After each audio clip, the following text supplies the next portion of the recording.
Yes, augmented reality. This is a beautiful game right here that I've invented for you, the online viewer, the one who wants to actually experience in 3D quality what it is like to play a game. No, not just sitting there with your Final Fantasy game, sitting on a television screen watching things go by.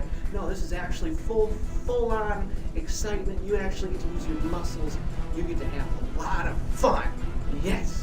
And things around your house become items that you need to store, that you need to invest in your inventory, that will cost you money now. Yes, more than just your dollars and pennies that you use to buy the items.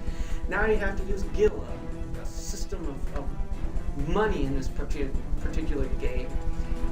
Now, Gil, it's an imaginary money source. Now you can actually pay money to actually get your Gil, kind of like other games like Farmville or whatever.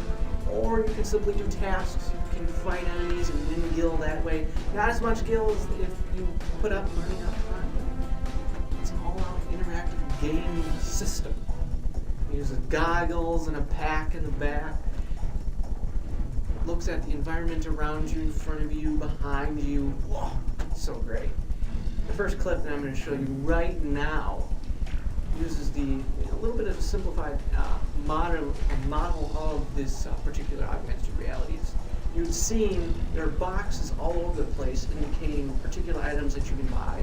Right items that are items that you can't really buy because you don't have the money for them. The green items you can get, all cost Gil. Now, as you see with the coffee example brings up a menu, shows you who's in your friends list, who needs coffee, and ones that don't need coffee will be blacked out. So, and that goes for any item that you can share, be it coffee or grain or even items like swords and shields and stuff like that. The menu system comes up for all those. Now this next particular clip is the anemometer clip. This is a pretty interesting clip. Using an MP3 player in this instance, I use my Zune MP3 player, but it'll probably be more for like the iPhone or the iPod Touch. You can actually, it will actually recognize the phone or the iPod Touch or the Zune, the atmosphere around you, so it'll actually take wind speed. It's an anemometer. It's a pressure-sensitive item, so you can take. It actually shows weather on there. Now, this particular weather that you see, this rain, has been augmented. The augmented rain, it interprets through your glasses when it's raining, when it's not raining. Now, this has certain advantages to the game, certain disadvantages. You can't use fire. You can't use certain other products. You can't use nuke, we'll just say that. Ice, though, ice is pretty much easier to develop in rain, and so is lightning. Of course, lightning comes with storms, so. Place anemometer up. Okay, digital anemometer right there. Get a gain of wind. And digital anemometer ready. Windy. Now this last particular clip you're going to see is to do with the actual game. You can see a goblin on the screen. And this, I know the quality isn't also great for this one, but it kind of shows you the goblin. It'll actually move and stuff. This is just an example, so the movement of the goblin's kind of jagged and rigid and not really, using his legs. But you can see the sword. When you move the sword with the MP3 player, I actually just used tinfoil on this particular example, but it'll actually have the MP3 player just like the other example.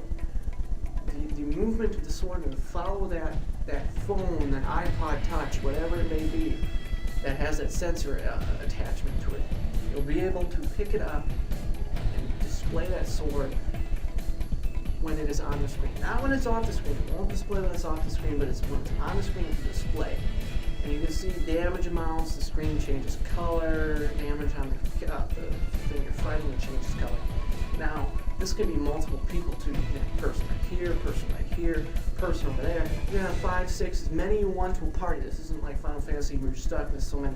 Kind of like more like Final Fantasy 11, but with this augmented reality where you can actually move and you're actually involved in the experience. It's kind of virtual reality a little bit too. Not quite virtual as in augmented, but kind of goes on the same principles and it creates its own kind of game. And you get so immersed with it, you're no longer following a storyline as much as you're following an adventure.